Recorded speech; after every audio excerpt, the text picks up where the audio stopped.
എന്റെ തലമുടിക്ക് നല്ല സുഗന്ധം പകർത്തു. എന്റെ തലമുടിയുടെ സുഗന്ധത്താൽ ഷെഹൻഷാ മതിമറന്നു പോകണം.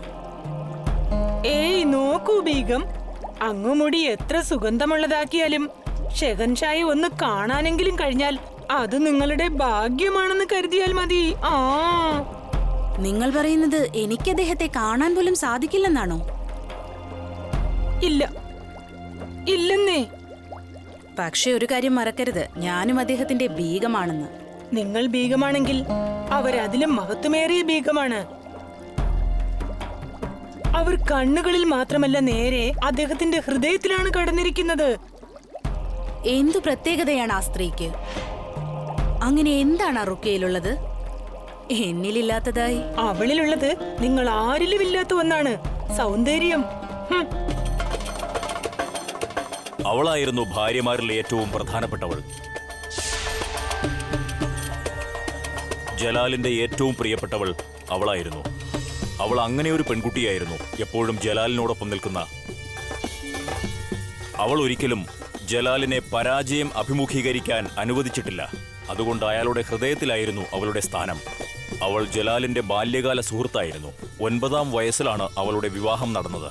അപ്പോൾ മുതൽ അവൾക്ക് അയാളെ അറിയാമായിരുന്നു. അവൾ അങ്ങനെ ഒരു പെൺകുട്ടിയായിരുന്നു. ഒരൊറ്റ നോട്ടം കൊണ്ട് തന്നെ ജലാലിന്റെ മനസ്സ് മനസ്സിലാക്കാൻ കഴിയുന്ന അവൾ ജലാലിന്റെ സുഹൃത്തായിരുന്നു, ഭാര്യയുമായിരുന്നു, അയാളുടെ ജീവിതമായിരുന്നു, മനസ്സുമായിരുന്നു. ജലാൽ സ്വയം അയാളെ എത്രമാത്രം വിശ്വസിച്ചിരുന്നോ അത്രയും തന്നെ അയാൾ റുഖിയയെയും വിശ്വസിച്ചിരുന്നു. റുഖിയ ജലാലിന്റെ പ്രണയമായിരുന്നു, ഓരോ ലക്ഷ്യത്തിലും വിജയത്തിന്റെ കാരണവും. കാണാൻ അവൾ ഒരു സാധാരണ പെൺകുട്ടിയായിരുന്നു, എന്നാൽ അവളുടെ ശീലങ്ങളെല്ലാം വളരെ വിലയേറിയതായിരുന്നു. അതിനാൽ ജലാൽ അവളുടെ എല്ലാ കാര്യങ്ങളും പ്രത്യേകമായി നിറവേറ്റി.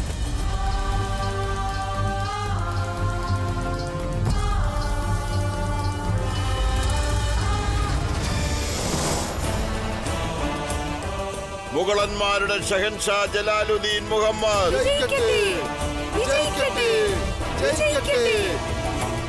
മുഗളന്മാരുടെ ഷഹൻഷാ ജലാലുദ്ദീൻ മുഹമ്മദ്.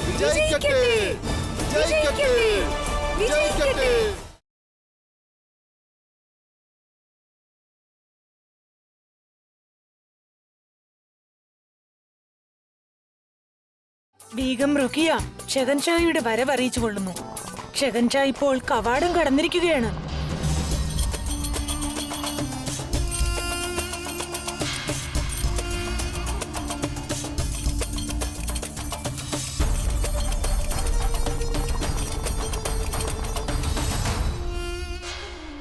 മുഗളന്മാരുടെ ഷഹൻഷാ ജലാലുദ്ദീൻ മുഹമ്മദ്.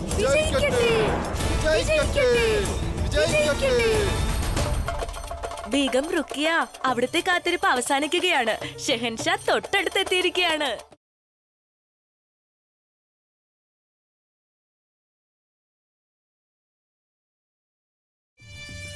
സലാം ബീഗം റുഖിയ. ഷെഹൻഷാ സുഖകരമായി ആഗ്രയിൽ എത്തിക്കഴിഞ്ഞിരിക്കുകയാണ്.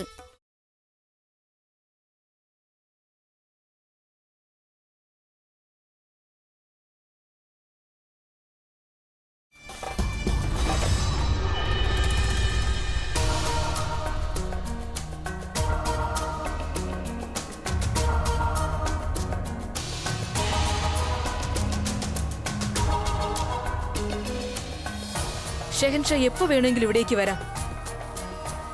ഇന്ന് ഞാൻ അദ്ദേഹത്തെ വിടില്ല.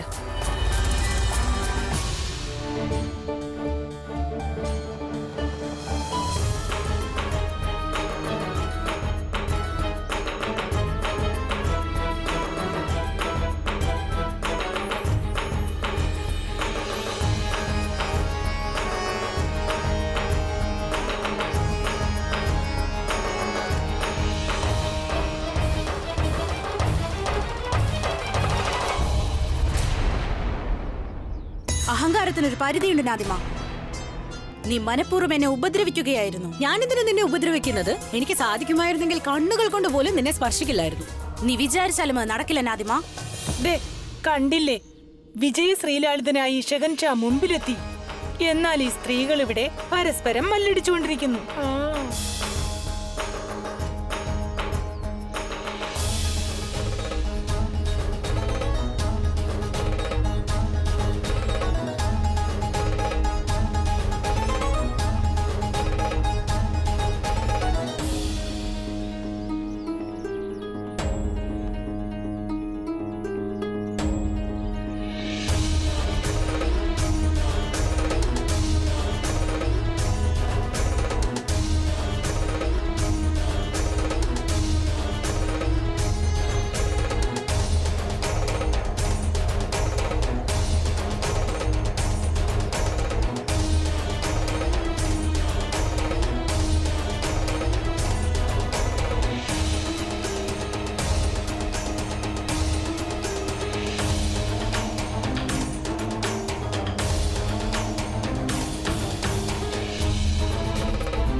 കണ്ടില്ലേ, എത്ര വേണമെങ്കിലും അണിഞ്ഞൊരുങ്ങിക്കോളൂ. എന്നാൽ ഷെഹൻഷായുടെ മനസ്സിൽ റുക്കിയുടെ സ്ഥാനം ആർക്കും പിടിച്ചെടുക്കാൻ പറ്റില്ല. ഷഹൻഷായുടെ മനസ്സിൽ നിനക്കൊരു സ്ഥാനമില്ല. അദ്ദേഹം റുക്കിയെ മാത്രമാണ് ശ്രദ്ധിച്ചത്. ഇവിടെ ആഗ്രയിൽ സ്ത്രീകൾ പരസ്പരം അസൂയാലുക്കളും പരസ്പരം മല്ലടിക്കുന്നവരുമായിരുന്നു. എന്നാൽ അവിടെ അമീറിൽ സ്ത്രീകളെല്ലാം തന്നെ പ്രശ്നങ്ങളെ നേരിടുന്നതിനായി ഒന്നായി തീരുകയായിരുന്നു. ഇടത്ത് ഞങ്ങളെ ഇങ്ങോട്ട് എന്തിനാ കൊണ്ടുവന്നത്? ഈ തുരങ്കം കാണിച്ചു തരാനായി.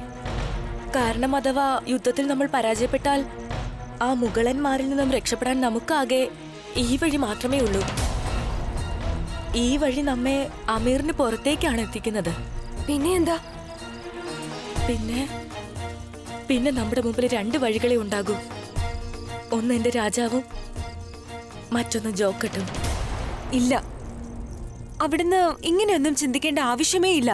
മറിച്ച് നമ്മൾ ചിന്തിക്കേണ്ടത് ഇങ്ങനെയാണ്: നമുക്ക് എന്തായാലും വിജയമുണ്ടാകുമെന്ന്. നമ്മുടെ എല്ലാവരുടെയും ആ ചിന്ത നമ്മുടെ യോദ്ധാക്കൾക്ക് എന്തായാലും ശക്തിയായി മാറും. അതുമല്ല, ഇപ്പൊ പിതാവ് ഒറ്റയ്ക്കല്ലല്ലോ.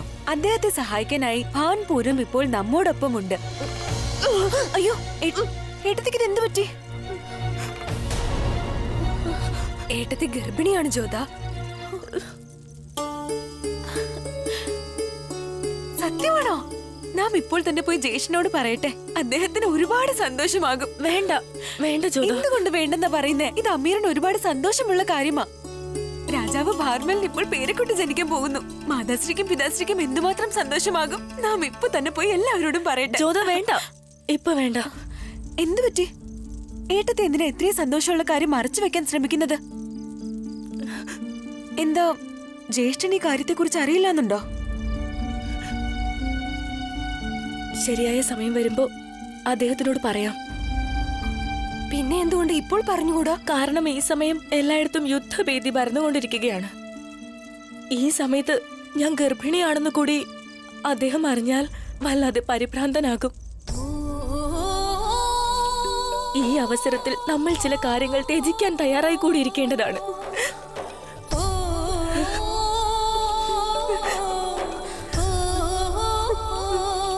നമ്മൾ സ്ത്രീകൾ എന്താ ത്യാഗം ചെയ്യാൻ വേണ്ടി മാത്രം സൃഷ്ടിക്കപ്പെട്ടവരാണോ?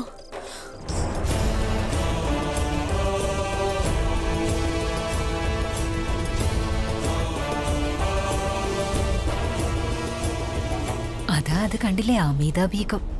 ജലാലിന് മധുരം നൽകാൻ വേണ്ടിയാ അവര് വന്നിരിക്കുന്നത്. അതെന്റെ മാത്രം അവകാശമാണ്. അതെ, അത് ശരിയാണ്. അതറിയാമായിരുന്നിട്ടും അവര് വന്നിരിക്കുന്നു.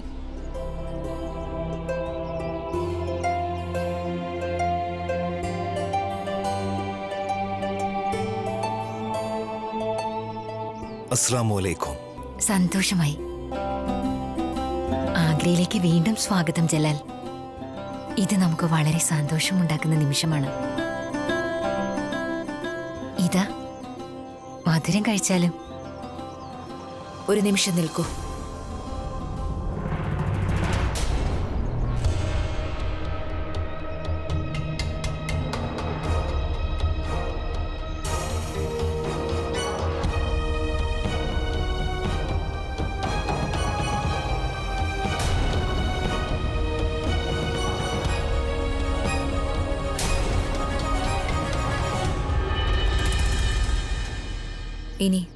ഇനി അങ്ങീ മധുരം കഴിച്ചോളൂ.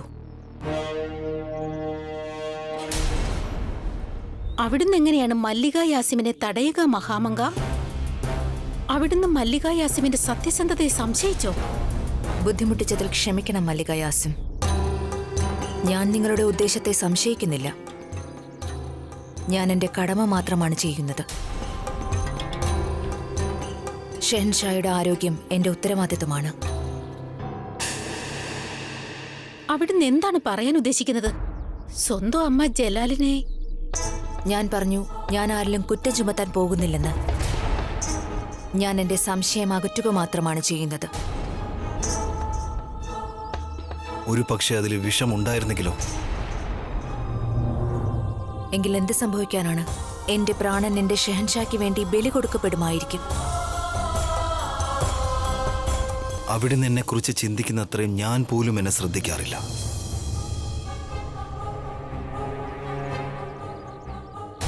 ഇപ്പോൾ ഞാൻ ഈ മധുരം കഴിക്കുന്നത് അവിടുത്തെ കൈകൊണ്ട് മാത്രമായിരിക്കും.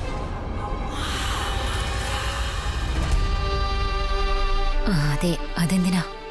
അഥവാ ഞാൻ അമ്മയാണെങ്കിൽ അവിടുന്ന് ജലാലിന്റെ വളർത്തമ്മയല്ലേ?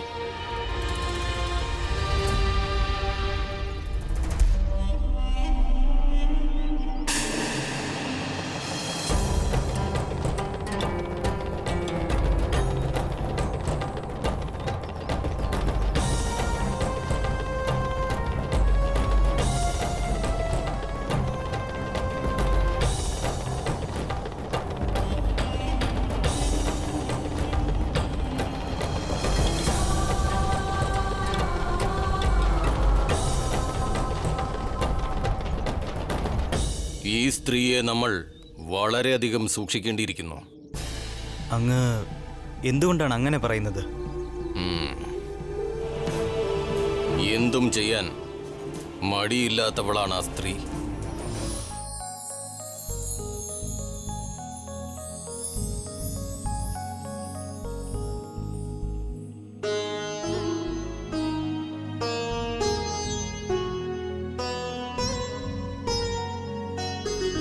ഈ അത്തറിന്റെ സുഗന്ധം ഇവിടെ പരക്കട്ടെ. അതങ്ങയുടെ ഹൃദയവും തലച്ചോറും പുളകിതമാക്കട്ടെ. എങ്ങനെയുണ്ട് ഷെഹൻഷാ ഈ സുഗന്ധം? സുബ്ഹാനല്ലാഹ്.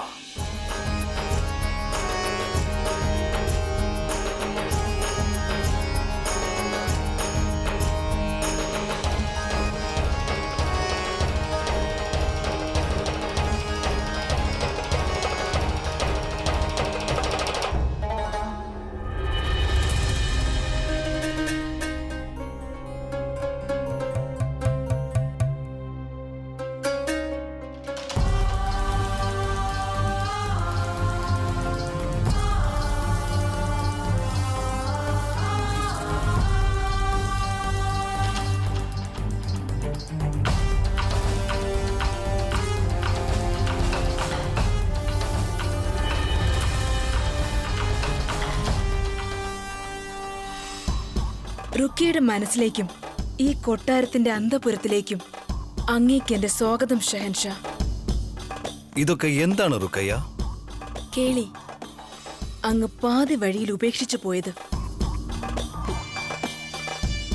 വളരെ വാശിക്കാരിയാണ് അവിടുന്ന്. അത് ശരിയാണ്. ഒരു സ്ത്രീ ഇത്രയും എളുപ്പത്തിൽ ഈ സാമ്രാജ്യത്തിന്റെ ഷെഹൻഷായുടെ ഹൃദയമായി മാറിയിട്ടുണ്ടെങ്കിൽ വാശി എന്റെ അധികാരമാണ്. അങ്ങ് തോൽക്കാൻ തയ്യാറായിക്കോളൂ. അവസാന നീക്കം ഞാനാണ് നടത്തിയത്. ഇനി അങ്ങയുടെ അവസരമാണ്.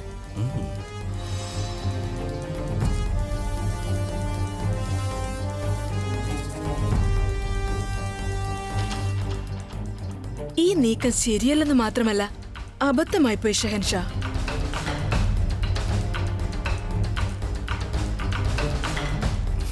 എന്താണ് ചെയ്യുക? അവിടെ നിന്ന് 4 ഭാഗത്തു നിന്നും തളച്ചല്ലോ. അങ്ങ് തോൽവി സമ്മതിക്കേണ്ടി വരും. അവിടത്തേക്ക് ഓർമ്മയുണ്ടോ? കുട്ടിക്കാലത്ത് ആദ്യമായി ഖാൻ ബാബ നമ്മുടെ കയ്യിൽ വാളെടുത്ത് തന്നപ്പോൾ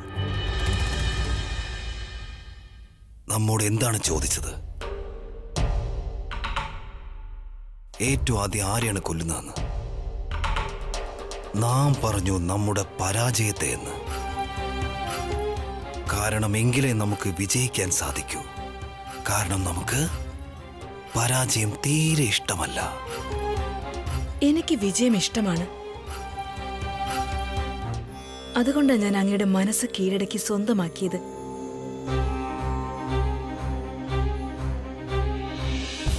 ഇതാ പിടിക്കൂ. നമുക്ക് കാണാം ഇന്ന് ആരെയാണ് കൊല്ലുക എന്ന്. വളരെ നല്ല നീക്കമാണ് അങ്ങ് നടത്തിയത്. അങ്ങയുടെ മനസ്സിൽ ഇത്രയും നല്ല ലക്ഷ്യമുണ്ടോ? എന്നിട്ടും എല്ലാവരുടെയും കണ്ണിൽ പൊടിയിട്ടുകൊണ്ട് അങ്ങ് ഇത്രയും ദിവസം എവിടെയായിരുന്നു? ആരോടും ഒന്നും പറഞ്ഞിട്ടുമില്ല.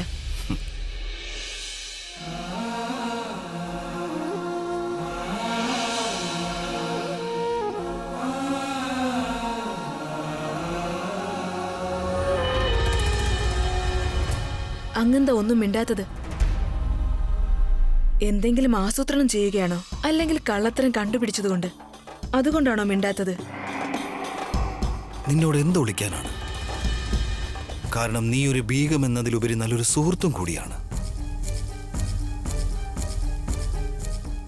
നാം അമീറിലേക്കാണ് പോയത്.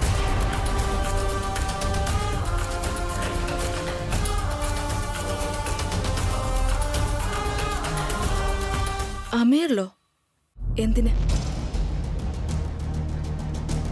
ശത്രുക്കളുടെ കണ്ണുകളിൽ വാൾ കൊണ്ട് സുറുമ എഴുതാൻ, അവരെ നേരിൽ കണ്ട് വെല്ലുവിളിക്കാൻ. ഇപ്പോ നീയും രക്ഷപ്പെട്ടോളൂ. ഇതാ നമ്മുടെ നീക്കം നാം നടത്തുന്നു.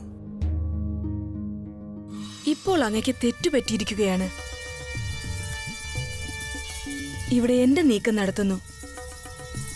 ഇതാ അവസാനിപ്പിച്ചു.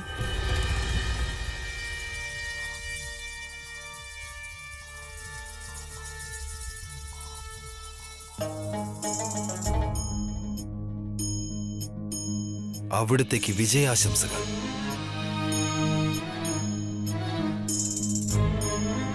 ശല്യം ചെയ്യുന്നതിൽ ക്ഷമിക്കണം ബീഗം. എന്തുപറ്റി? എന്താ കാര്യം? കാര്യം ഇതാണ്, ഷെഹൻഷാ വരുന്ന വിവരം അറിഞ്ഞതു മുതൽ എങ്ങും ഉത്സവം തന്നെയാണ്. എല്ലാവരും എല്ലായിടവും അലങ്കരിക്കുന്നു. കാരണം ഷെഹൻഷായുടെ കണ്ണുകൾ പതിയാൻ വേണ്ടി അവരവിടെ എല്ലാം ഒരുക്കങ്ങൾ ചെയ്തിരിക്കുന്നു. ബീഗം, മറ്റുള്ളവരവിടെ ആകെ അസ്വസ്ഥരായിരിക്കുകയാണ്. അള്ളാഹുവാണേ സത്യം, എനിക്കിവിടെ നിൽക്കാനേ തോന്നിയില്ല. ഇപ്പോൾ ഈ പ്രശ്നവും അവിടെ തന്നെ പരിഹരിക്കേണ്ടിയിരിക്കുന്നു. പക്ഷെ പ്രശ്നങ്ങൾക്ക് കാരണം അങ്ങാണ് ഷെഹൻഷാ. എല്ലാവരും അങ്ങയുടെ കണ്ണിൽ പതിയണമെന്ന് ആഗ്രഹിക്കുന്നു. അങ്ങ് വരുന്ന വഴി ഒന്നും തന്നെ ശ്രദ്ധിച്ചില്ല. അങ്ങയുടെ ഒരു നോട്ടത്തിനായി കാത്തുനിന്ന ആരെയും. പക്ഷെ നാം ഇവിടെ വന്നത് സൈനിക ഒരുക്കങ്ങൾക്കായാണ്. അപ്പൊ ഇത് പറഞ്ഞാലും എന്റെ അടുത്തേക്ക് വന്നത് വഴിതെറ്റി വന്നതാണോ? നാം മനഃപൂർവ്വമാണ് ഇവിടേക്ക് വന്നത്. എന്തിന്? കാരണം നീ വ്യത്യസ്തയാണ്. അവർക്കെല്ലാം സൗന്ദര്യമുണ്ടാകാം, എന്നാൽ മനസ്സിലാക്കാൻ സാധിക്കില്ല. പക്ഷെ നീ അങ്ങനെയല്ല. നീ മാത്രമാണ് നമ്മെ കുട്ടിക്കാലം മുതൽ അറിയുന്നത്, മനസ്സിലാക്കിയിട്ടുള്ളത്. നമ്മുടെ ഏറ്റവും പ്രിയപ്പെട്ട ബീഗം. ഞാൻ നിന്നിൽ ആകൃഷ്ടനുമാണ്. അങ്ങേക്ക് ഇഷ്ടപ്പെട്ട സുഗന്ധം. നമ്മുടെ എല്ലാ ഇഷ്ടങ്ങളും നിനക്ക് നന്നായി അറിയാം. അതങ്ങനെ ആകണമല്ലോ. അങ്ങ് സുഹൃത്താണ്, ഭർത്താവാണ്, ഷെഹൻഷായുമാണ്. എന്നാൽ ഇതിൽ ഏറ്റവും പ്രധാനപ്പെട്ടത് ഏതാണ്? സൗഹൃദത്തെ ഒരിക്കലും കുറച്ചു കാണാൻ കഴിയില്ല. പിന്നെ ഭർത്താവും ഷെഹൻഷായും. അങ്ങ് ഭർത്താവായിരിക്കുമ്പോൾ ഞാൻ അങ്ങയുടെ ബീഗമാണ്. എന്നാൽ അങ്ങ് ഷെഹൻഷായാകുമ്പോൾ നാം അങ്ങയുടെ പ്രജയും. പക്ഷെ നീ എന്താകാനാണ് ആഗ്രഹിക്കുന്നത്? അങ്ങനെ ഒരു പെൺകുട്ടി, അവളുടെ മുന്നിൽ സുഹൃത്ത് അവളുടെ ഹൃദയവും, ഭർത്താവ് അഭിമാനവും, പിന്നെ ഷെഹൻഷാ സ്വന്തം തല കുനിക്കുന്നു. സുബ്ഹാനല്ലാഹ്.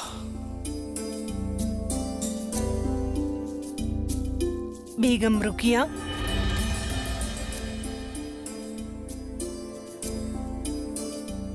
നാം ഇപ്പോൾ വരാം.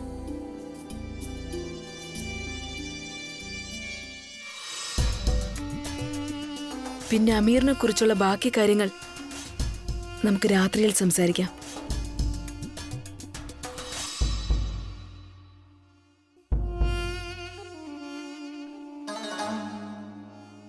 അല്ലെങ്കിലും അവൾ ആരാണ് ന്യായം വിധിക്കാൻ മാത്രം? ഷെഹൻഷായ്ക്ക് പ്രിയപ്പെട്ടവളല്ലേ? ഞാൻ എന്നും ദൈവത്തോട് പ്രാർത്ഥിക്കുന്നത് ഒന്ന് മാത്രമാണ്, ഇങ്ങനെ സംഭവിക്കണമേ എന്ന്. ഈ റുഖിയോടുള്ള ഇഷ്ടം ഷെഹൻഷായുടെ മനസ്സിൽ നിന്നും ഇല്ലാതാകണമേ എന്ന്.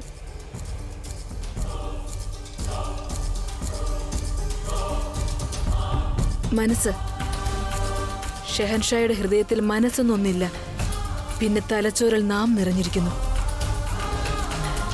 ഇനി നിങ്ങൾക്ക് എന്തെങ്കിലും പറയാനുണ്ടോ? പിന്നെ എവിടെ പോയെന്നാ പറയുന്നത് എന്റെ മോതിരം? എനിക്കെങ്ങനെ അറിയാം? ഞാൻ നിങ്ങളുടെ മോതിരമൊന്നും എടുത്തിട്ടില്ല. നിങ്ങൾക്കിടയിൽ ഇവിടെ എന്താണ് പ്രശ്നം? ബീഗം റുക്കിയ, ഇവളുടെ മോതിരം നഷ്ടപ്പെട്ടിരിക്കുന്നു. എങ്കിലും അന്വേഷിക്കൂ. അന്വേഷിച്ചപ്പോൾ എനിക്ക് മനസ്സിലായി. എന്റെ ഏറ്റവും വിലപിടിപ്പുള്ള മോതിരം ഷെഹൻഷാ എനിക്ക് സമ്മാനമായി നൽകിയത് അത് നസീമയുടെ കയ്യിലുണ്ടെന്ന്. ബീഗം റുഖിയ, എനിക്ക് മോതിരം മോഷ്ടിക്കേണ്ട കാര്യം എന്താണ്? എനിക്ക് എന്ത് കുറവാണുള്ളത് ആ മോതിരം മോഷ്ടിക്കാൻ മാത്രം?